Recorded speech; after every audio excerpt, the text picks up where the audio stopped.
ഇന്ന് ഞാൻ ഉണ്ടാക്കിയിരിക്കുന്നത് ഓണം സ്പെഷ്യൽ ഒരു വ്യത്യസ്തമായിട്ടുള്ള രുചിയിലുള്ള ഒരു പായസമാണ്. നിങ്ങൾ ഇതുവരെയും ഇങ്ങനെ ഒരു കോമ്പിനേഷനിൽ നിങ്ങൾ ഈ ഒരു പായസം ഉണ്ടാക്കിയും കാണത്തില്ല, കഴിച്ചിട്ടും ഉണ്ടാവില്ല. അപ്പോൾ നമുക്ക് ഈ ഒരു സ്പെഷ്യൽ പായസം റെസിപ്പി എങ്ങനെയാണ് ഉണ്ടാക്കുന്നതെന്ന് നോക്കിയിട്ട് വരാം.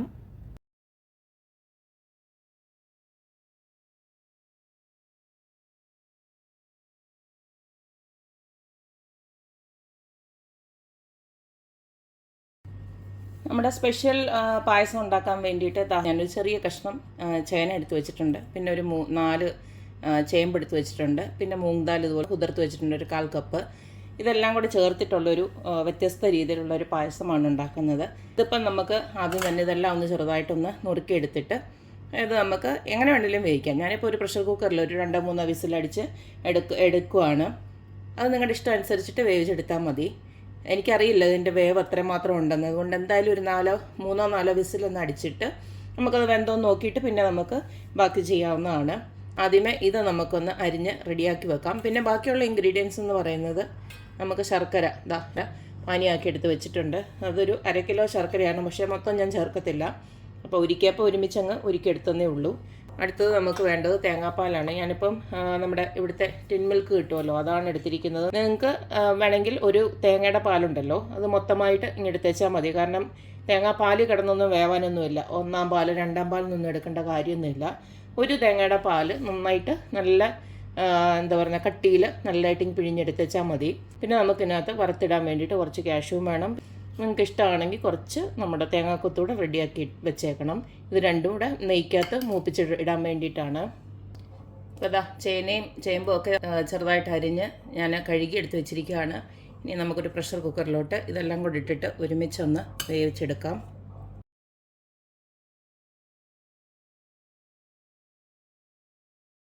ഇതിലേക്ക് നമുക്ക് ആവശ്യത്തിനുള്ള വെള്ളം ഒഴിച്ച് കൊടുക്കാം. ഒരുപാട് വെള്ളം ഒഴിച്ച് കൊടുക്കണ്ട, കാരണം നമുക്ക് ഇത്തിരി അങ്ങ് വെള്ളമായി കഴിഞ്ഞാൽ പിന്നെ പാടായിരിക്കും. ജസ്റ്റ് ഒന്ന് വേവാൻ വേണ്ടിയിട്ടുള്ളത് ഒഴിച്ചു കൊടുത്താൽ മതി. അപ്പോൾ എത്ര വെള്ളം ഒഴിച്ച് കൊടുത്തിട്ടുണ്ട്. ഇനി നമുക്ക് ഒരു 4-5 വിസിൽ നന്നായിട്ടൊന്ന് വേവിച്ചെടുക്കാം. ഒരു 4 വിസിൽ വരെ അടിച്ചിട്ട് അതുപോലെ നന്നായിട്ട് വെന്തിട്ടുണ്ട് കേട്ടോ. അത് നല്ല വേവുന്ന ചേനയും ചേമ്പും ഒക്കെ ആയിരുന്നു. ഇതിനകത്തുനിന്ന് തന്നെ നമുക്കിങ്ങനെ ഒന്ന് ഉടച്ചെടുത്തേച്ചാൽ മതി. ഇനി നമുക്ക് പായസം ഉണ്ടാക്കാം. പായസം ഉണ്ടാക്കാനായിട്ട് ഇതുപോലൊക്കെ ഒരു നോൺ സ്റ്റിക്ക് പാന് ഞാൻ അടപ്പിലോട്ട് വെച്ച് കൊടുത്തിട്ടുണ്ട്. ഇതിലേക്ക് നമുക്ക് നെയ്യ് ഇട്ടിട്ട് അണ്ടിപ്പരിപ്പും തേങ്ങാക്കൊത്തും ഉണ്ടല്ലോ, അതൊന്ന് ആദ്യം തന്നെ മൂപ്പിച്ചിങ്ങെടുക്കാം.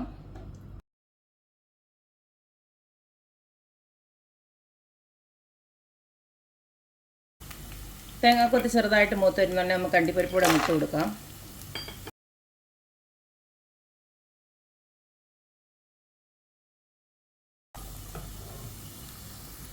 ഇട്ട് കൊടുത്താൽ എല്ലാം ഇതുപോലെ നല്ലതായിട്ട് മൂത്ത് വന്നിട്ടുണ്ട്. ഇത് നമുക്ക് വേറൊരു പാത്രത്തിലോട്ട് മാറ്റി വെക്കാം. ഇനി നമുക്ക് ആ സെയിം പാനിലോട്ട് നമ്മുടെ അരിച്ച് ഉരുക്കി വെച്ചിരിക്കുന്ന ശർക്കര ഉണ്ടല്ലോ, അതൊരു പകുതി ഞാൻ ഒഴിച്ചു കൊടുക്കുകയാണ്.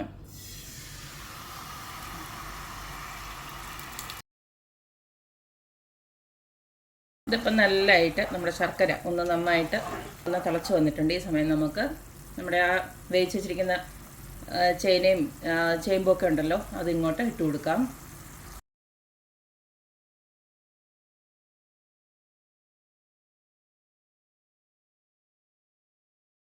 ശർക്കരയൊക്കെ ഇടുന്നതുകൊണ്ട് തന്നെ ഒരു പൊടിക്ക് നമുക്ക് ഉപ്പൊന്ന് ഇട്ട് കൊടുക്കാം. അതൊന്ന് മധുരമൊക്കെ ഒന്ന് ബാലൻസ് ആക്കാൻ വേണ്ടിയിട്ട്.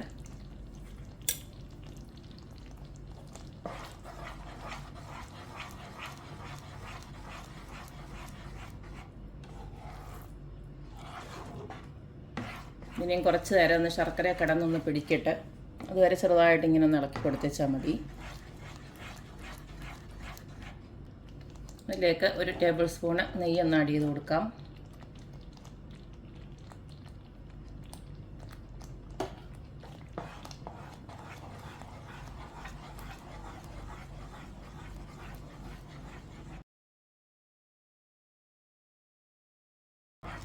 അതായത് ശർക്കരയ്ക്കകത്ത് കിടന്ന് ഒന്ന് വറ്റി വരുന്നുണ്ട്. നമുക്ക് തേങ്ങാപ്പാൽ എടുത്ത് വെച്ചിരിക്കുന്നുണ്ടല്ലോ, അതങ്ങോട്ട് ഒഴിച്ചു കൊടുക്കാം.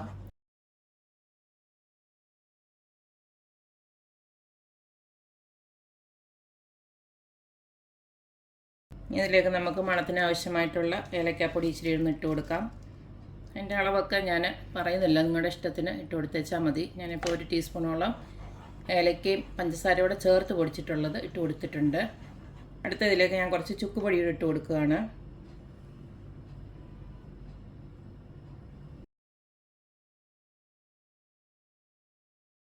ചേന ചേമ്പ് പായസം ഇവിടെ റെഡി ആയിട്ടുണ്ട്. കണ്ടില്ലേ? ഇനിയും നമ്മുടെ തേങ്ങാപ്പാലൊക്കെ ഒഴിച്ച് കൊടുത്തതിന് ശേഷം ഒത്തിരി അങ്ങ് ചൂടാക്കിയൊന്നും വേണ്ട. കണ്ടില്ലേ? ആയിട്ടുണ്ട്. നല്ല കുറുകിയിട്ടുള്ള ഒരു പായസം തന്നെയാണ്. നമ്മുടെ വറുത്ത് വെച്ചിരിക്കുന്ന ഐറ്റം കൂടെ അതിനകത്തോട്ട് ഇട്ട് കൊടുക്കാം. നമ്മൾ ചേന മാത്രം ഇട്ടിട്ടുള്ള പായസം റെസിപ്പീസൊക്കെ കണ്ടിട്ടുണ്ട്. പക്ഷേ ഈ ഒരു 3 കോമ്പിനേഷനായിട്ടുള്ള പായസം ആരെങ്കിലും വെച്ചിട്ടുണ്ടോ എന്ന് പറയുക, അഭിപ്രായങ്ങളൊക്കെ അറിയിക്കുക. നല്ല ടേസ്റ്റാണ് കേട്ടോ. ഇപ്പം നമ്മൾ ഒന്നെങ്കിൽ പയറ് പായസം അല്ലെങ്കിൽ നമ്മുടെ അടപ്രഥമനൊക്കെ അല്ലേ ഉണ്ടാക്കുന്നത്, അല്ലെങ്കിൽ ചേന മാത്രമായിട്ട് ഉണ്ടാക്കാറുണ്ട്. അപ്പോൾ അതിൽ നിന്നൊക്കെ ഒരു ഡിഫറൻസ് ആയിട്ട് ഇതാകുമ്പോൾ നല്ല കുറുകിയിരിക്കുകയും ചെയ്യും. അപ്പോൾ എല്ലാം ഉണ്ടാക്കി നോക്കുക, അഭിപ്രായങ്ങൾ അറിയിക്കുക. അപ്പോൾ എപ്പോഴും പറയുന്ന പോലെ തന്നെ എൻ്റെ റെസിപ്പീസ് ഇഷ്ടമുള്ള എല്ലാവരും please like, share and subscribe. അപ്പോൾ ഇനി ഒരു അടിപൊളി വീഡിയോ ആയിട്ട് വരുന്നവരേക്കും ബായ്. അപ്പോൾ എല്ലാവർക്കും ഹൃദയം നിറഞ്ഞ ഓണാശംസകൾ. എല്ലാവരും ഓണമൊക്കെ ആഘോഷിക്കുക, അടിച്ചു പൊളിക്കുക. അപ്പം വീണ്ടും ഒരു റെസിപ്പി ആയിട്ട് വരുന്നവരേക്കും ബായ്.